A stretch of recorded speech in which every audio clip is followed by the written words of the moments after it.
DPWH Secretary Mark Villar and Usec. The commission for these approved projects was 10% and divided as follows: 50% to Carlo Aguilar, presumably for Sec Mark Villar, 25% Usec, 25% for myself. Senator Grace Poe, Mrs. Patron, a contractor, collected the commitment for Sen. Grace Poe at Diamond Hotel from one of my aides. Pilipinas, mga kabravo, may balita na naman tayo. Pero bago yon, baka gusto nyong pindutin ang aming pinopromote, ang iPhone 16 Pro Max. Para mga balita ay ihahatid namin ng walang patid. Maraming salamat po. Pilipinas, ito na ang ating Bravo Balita. Senator Grace Poe, sometime third quarter of 2024, J.Y. De La Rosa, a staff of Senator Grace Poe, requested Sec. Bunoan through me if Senator Grace Poe can be accommodated in the DPW's NEP. Sec. Bunoan told me there is a 500 million for Senator Grace Poe and instructed me to ask the Senator for a list of projects. J.Y. De La Rosa told me to coordinate the matter with Mrs. Patron, a contractor. Mrs. Patron told me to prepare the list. Upon my instructions, Engineer Gerard Apollesia submitted a consolidated list of the following projects, 1 in Laguna and 3 in NCR. These projects are indicated in the list here to attach as Annex M. Thereafter, the list of projects was included in the NEP by Sec. Bunoan through Usec Cati Cabral.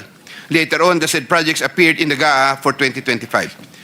There was a 20% commitment collected for Senator Grace Poe.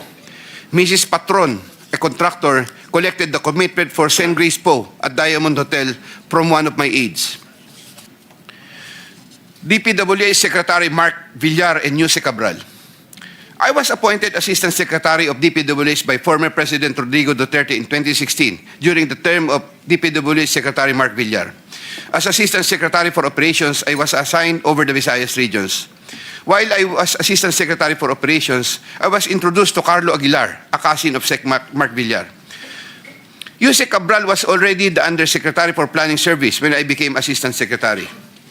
As Undersecretary for Planning Service, Usec was working closely with Sec. Mark Villar for the allocation, listing, and budgeting of all the DPW's infrastructure projects. While I was Assistant Secretary, I was also later designated as Chairman of the Central Bids and Awards Committee, Central BAC. In the later part of 2017, I was promoted to Undersecretary of the DPWH during the incumbency of Senator Mark Villar and took my oath of office as Undersecretary before him. In the first quarter of 2018, I was designated as Undersecretary for Operations for NCR, 4B, and the 3 Visayas regions. Upon my request, I was replaced as Chairman Central BAC sometime in February 2020 because of political intrigues, as I was reportedly siding with then City of Manila Mayor Isko Moreno, who was vocal against then President Rodrigo Duterte.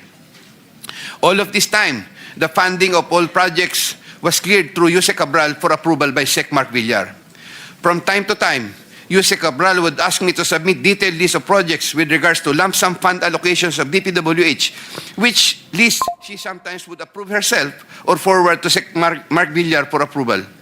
Among others, this included EDSA and other major roads, project allocations, maintenance of creeks and waterways, etc.